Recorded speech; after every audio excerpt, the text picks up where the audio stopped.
Parentes das vítimas que morreram no acidente com o avião do ex-candidato à presidência da República, Eduardo Campos, divulgaram hoje um relatório alternativo ao apresentado ontem, que a gente mostrou aqui pela Aeronáutica.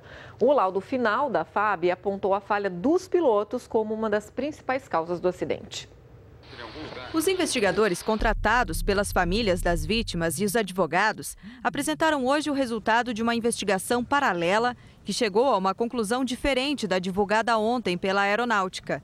No relatório do CENIPA, o Centro de Investigação e Prevenção de Acidentes Aeronáuticos, o piloto Marcos Martins e o copiloto Geraldo Magela tinham autorização para voar no modelo Cessna 560 XLS, mas nenhum dos dois tinha experiência nesse modelo de avião.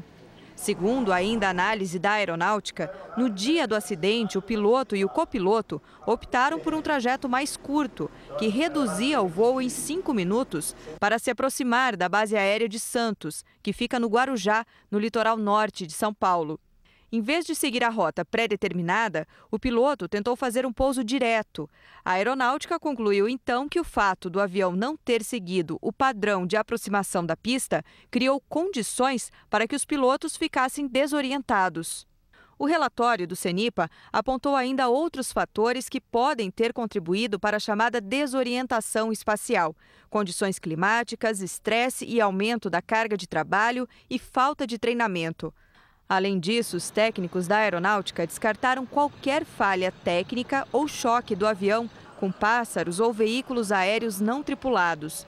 Não foi detectado ainda qualquer foco de incêndio no avião antes da queda e a tripulação não fez nenhuma chamada de emergência.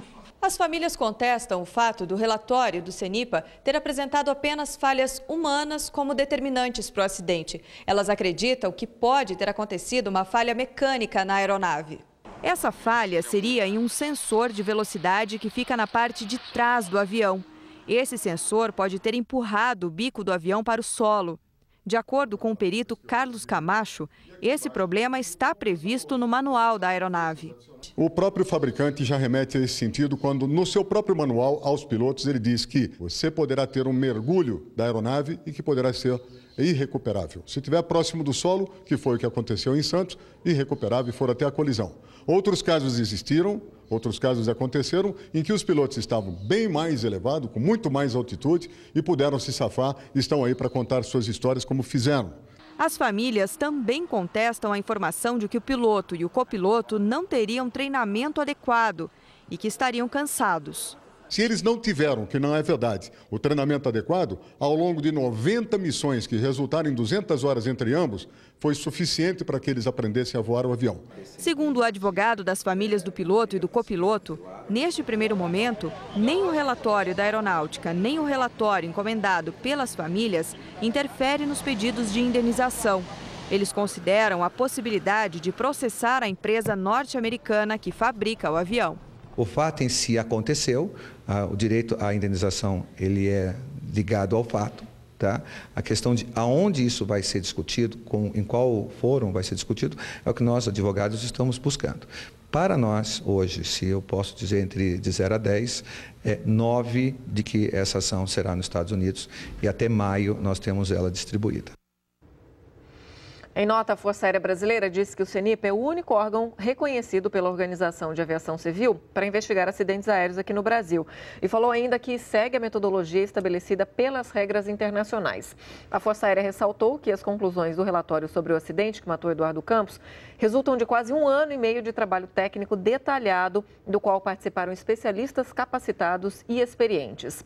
E a nota diz também que a investigação é exaustiva e faz uma análise aprofundada de fatos e evidências que apontem todos os fatores, sem exceção, que possam ter contribuído para o acidente.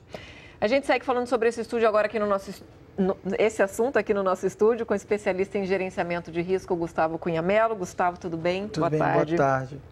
Gustavo, esse relatório do CENIPA fala, basicamente, o foco são as falhas humanas. A defesa pediu uma investigação paralela falando sobre possíveis problemas no projeto do avião. Como é que a gente pode analisar os dados do relatório do CENIPA e esse pedido aí da defesa? Raquel, o relatório do CENIPA tem quase, se não me engano, tem 258 páginas. É um relatório extenso, é um trabalho muito bem feito. O CENIPA é um órgão muito sério, reconhecido internacionalmente. equivalente ao NTSB americano. Poucos países do mundo têm um órgão de investigação tão independente e preparado como o Brasil tem. Eu passei, não deu tempo de ler de ontem para hoje o relatório inteiro, mas eu observei vários trechos do relatório. Eles se preocuparam com vários detalhes das peças dos aviões. Eles pegaram as evidências, as peças, analisaram, verificaram se tinha alguma fratura, algum indício de falha em diversas peças. E aí enfim, os flaps, o aileron, os motores, o reverso do motor, tudo isso foi analisado, se havia tido algum problema técnico com a aeronave para a colisão. Então, eu acredito muito, acho que o relatório está muito bem feito. Há que se parabenizar o trabalho do CENIPA e como especialista em gerenciamento de risco, eu não vejo um relatório tão detalhado e tão bem feito como esse há muito tempo. Inclusive, posso falar o seguinte, é a primeira vez, é inédito no Brasil, que o relatório traz, não como uma afirmação, mas como uma possibilidade, a fadiga de pilotos, quer dizer, o cansaço do piloto dada nuances da voz que foi escutada no cockpit. A fadiga de pilotos é uma coisa que está sendo amplamente estudada, o estado da arte da análise de acidentes aéreos no mundo todo. A gente está tentando trazer isso para a legislação do aeronauta, para dar maior descanso aos pilotos. E é muito bom que o CENIPA esteja antenado com as melhores práticas com a fadiga de piloto. Agora, com essa análise aprofundada que você disse que eles fizeram nas peças, né? Quer dizer, eles analisaram também esse conjunto todo do avião, porque é isso justamente que a defesa contesta, né? Essa falha no projeto. Inclusive, os advogados disseram que fizeram um teste, né? Foi feito um pedido para um teste num simulador numa escola de treinamento nos Estados Unidos e foi comprovado, né? Esse teste da perda desse sensor aí de velocidade que o avião realmente embicaria para baixo. Esse avião tem, vários pilotos relataram, sim, é fato, que sob determinadas condições de manobra, uma determinada velocidade, o computador de bordo do avião acredita que ele está em stall, perda de sustentação, então ele embica para baixo, acelera e obviamente que o piloto teria que estar alto. Mas se isso aconteceu, isso não elimina por completo todas as afirmações do CENIPA, porque ainda que tenha isso, o piloto não era para ter feito a abordagem da pista daquela forma, a aproximação. Tem toda uma rotina. Aquela rotina, quando você tem uma carta náutica, que você tem todo um trajeto para pousar, aquilo ali foi pensado. Foi pensado com as montanhas, foi pensado com as edificações, foi pensado por onde o avião vai passar se precisar remeter, o vento que tem naquela região. A carta náutica não está ali como ilustrativa, ela é pensada. O piloto, para desistir de usar uma carta náutica, uma rota que já foi trabalhada muitas vezes e que já foi calculada por engenheiros e pensada para uma emergência, ele, ao desistir disso, ele assumiu um risco que não necessitaria. A carta não é uma sugestão, é uma orientação concreta a ser seguida. Exatamente. 2, é óbvio que ele pode, sob determinadas circunstâncias, até meteorológicas, alterar um pouco a sua rota. Mas ele tem que ter uma boa justificativa para isso. 2, se ele tivesse uma altitude razoável, ainda que o avião apresentasse esse defeito alegado, ele teria como ter salvo o avião, a aeronave. Ô, Gustavo, para a gente encerrar, tem essa questão também da seguradora, quem é que pagaria, né? Claro que agora estão tentando descobrir como é que aconteceu, vai ser uma disputa ainda aí que pode se estender mais para os tribunais, inclusive. Agora, esse resultado da investigação, ele interfere diretamente na questão da indenização também.